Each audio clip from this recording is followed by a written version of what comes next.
Good evening, Bahamas. You're tuned into NB12 Weekend, broadcasting from Cable 12 Studios on Robinson Road. Coming up tonight in news, a grandmother is murdered as assailants set her house on fire. A 4-month-old baby discovered dead in the street. The FNM says government is putting the cart before the horse with its new immigration policy. Plus 91 LW Young students make the honor roll. I'm Paige McCartney. We've got those stories and more straight ahead on NB12 Weekend.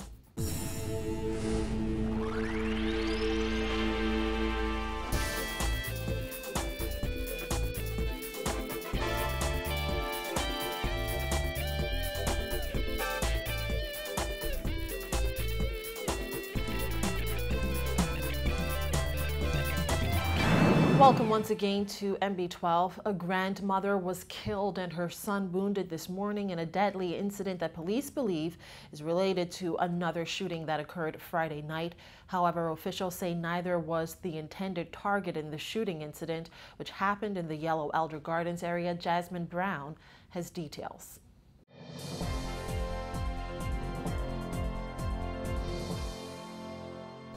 Police say in addition to trying to shoot their way inside the home, the suspects also attempted to burn it down in order to get their targets to come outside.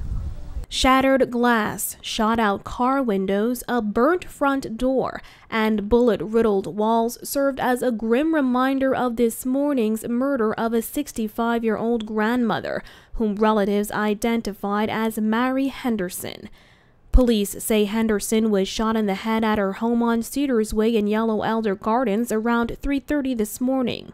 Head of the Central Detective Unit Chief Superintendent Paul Roll explains how it all unfolded. A group of men approached, we believe, from the west of that residence and began discharging shots in the direction of the men who were in the yard. They then ran inside the house, and the persons who were pursuing them came to the house, where they began to discharge shots into the door, the front southern door to the house, and then they set the house on fire in an effort to get persons out of the residence. Those family members who were too distraught to appear on camera say the gunmen were looking for one of Henderson's sons who was at home at the time. They say Henderson was looking out the window when she was shot in the head. Another son who was in the home at the time was shot in the hand and buttocks, according to Roll, who says police believe the murder is connected to an incident that occurred Friday night. The person who we believe they were looking for was not hit. Okay, he was not injured.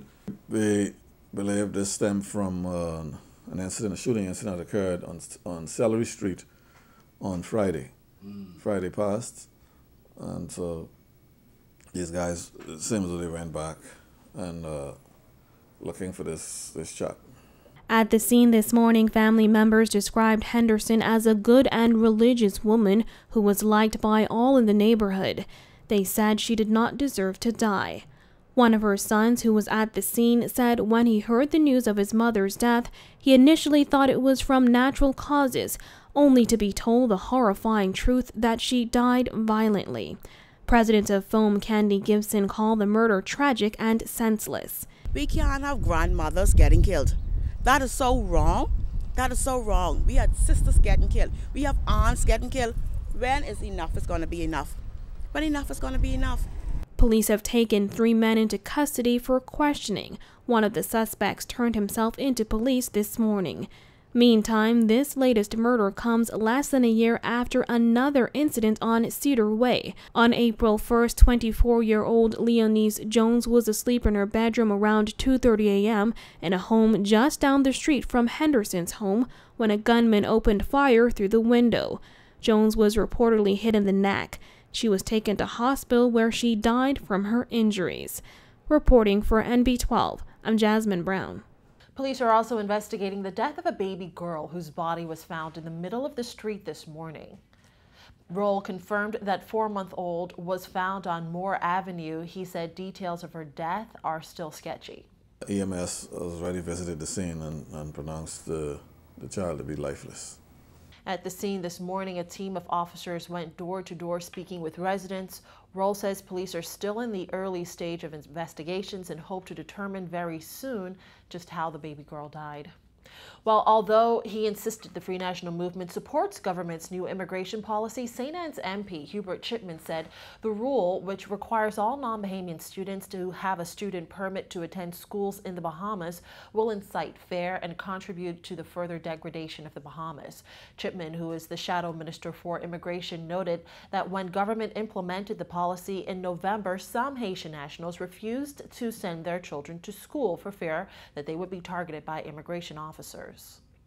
I understand that that has now been regularized. The kids are now back in school.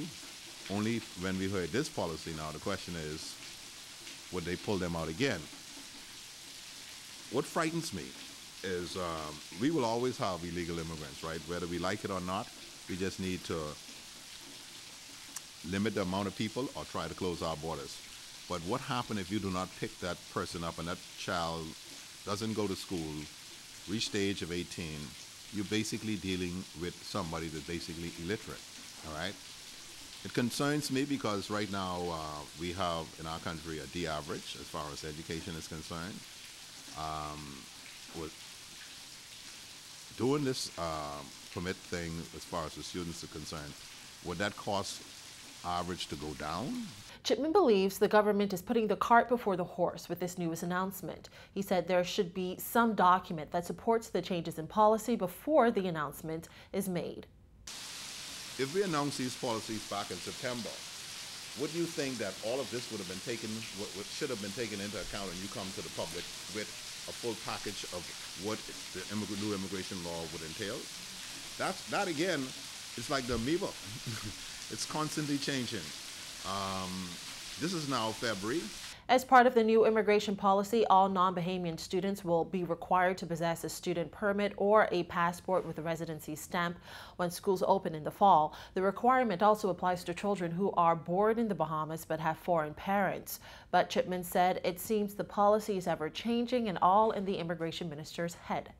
If the government says you need a stamp in your passport to go to school, I believe you'll be able to track how long somebody's been here by having a stamp in your passport.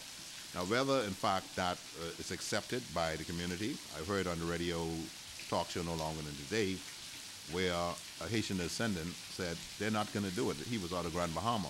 Well, you run the risk of being picked up or whatever the situation, however it goes. So it has this positive and definitely a big negative as far as having that stamp in your passport. Well, despite his concerns, Chipman said it's important for there to be a mechanism to track the number of non-Bahamians in the school system. Minister of Education Jerome Fitzgerald stressed on Thursday that the government is resolute in its determination to enforce the policy. However, Fitzgerald said education officials will be flexible based on the Department of Immigration's ability to process the application in time. Well, students at LW Young Junior High School say they're determined to change that school's reputation from being LW Dumb to LW Can't Done.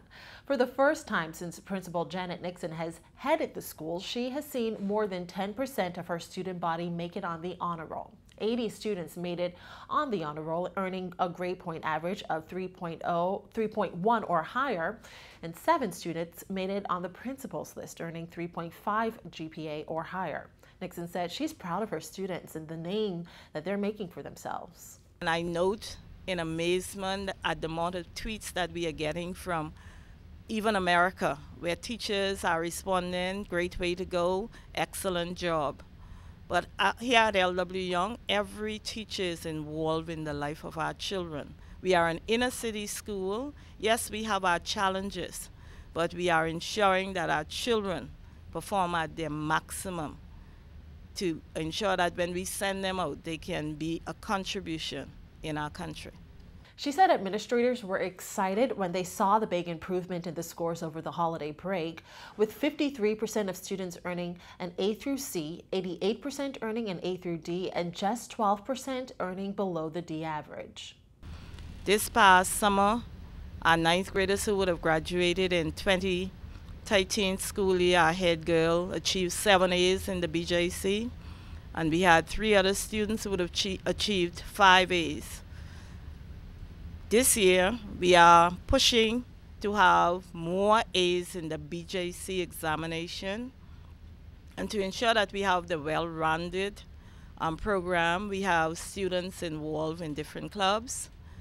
We have the Builders Club, we have the Defense Force Rangers, we have Student Christian Movement. Religious education teacher Bodine Johnson highlighted the students' high achievements. She said with so many negative stories circulating about Bahamian students, she thought it was necessary to highlight the good. Having spent a year here as a student myself before receiving my scholarship to go to Kingsway Academy, I was annoyed at the fact that some people called us LW dumb. I think that is something that people refer to us as very often, when I know that's not the truth. We have persons that have graduated here that have become lawyers, they've become doctors, they've become entertainers. Novi used to teach me while she was here, and I feel as though being able to see positive examples of what education can do and the type of vehicle it is in the forefront of our community is going to continue to inspire young people to not only be successful, but also to see beyond the different obstacles and difficulties that they experience on a daily basis and completely push and strive and overcome them all. And as for the students, they say they're proud and focused on continuing to soar academically. I took time out from extracurricular activities to stay home and study and prepare for quizzes so that I can achieve a good GPA. What was your GPA? My GPA was 3.5. And how does it make you feel after putting in all of that hard work and now being on the honor roll? I feel fantastic because I worked hard and I earned what I got. My GPA was a 3.7, and I always put God first, and I studied, and I always got help from my parents to help me to strive to do the best that I can do. What do you have to say to other young girls out there who may not be as focused and aren't studying, aren't focusing on God? Do you have any encouragement for them? I would like to say just read your Bible, pray, and God will make a way for you. What do you want to be when you finish school? When I grow up, I want to be an accountant. I received a 3.8. Is that the highest of all of the kids? Yes, ma'am. How does that feel? You got the highest GPA in the school. It feels I'm really excited about that because I was trying to accomplish this for such a long time, and it's really great that I finally accomplished this goal. And what did you do? What are your days like after school? Do you go home? Do you have any free time to just goof off and watch TV, or are you always in the books? Well, I plan my days well. First, I plan days for study. You have study time, and then you have time to watch TV. I study from about 4 to 6, and then I watch my shows, especially NB12, especially. I'm glad you watch us. And what are you thinking you want to do when you graduate high school? I would love to be a teacher, a primary school teacher. The students say it's high time LW Young Golden Eagles soar. My GPA was 3.7. That's really good. Are you proud to be, I guess, one of the people in your school that all the students look up to, and you also have wonderful grades? I'm very proud to be the head boy at the school, to have people look up to me and respect me and follow me. What are you doing every day so that you can stay on the straight and narrow, that maybe you can give ideas to other kids who aren't as focused as you? I made a study timetable for every day of the week to prioritize my time, to make time for study and time for playing. And what are you thinking you want to be when you finish school? When I finish school, I would like to be a lawyer.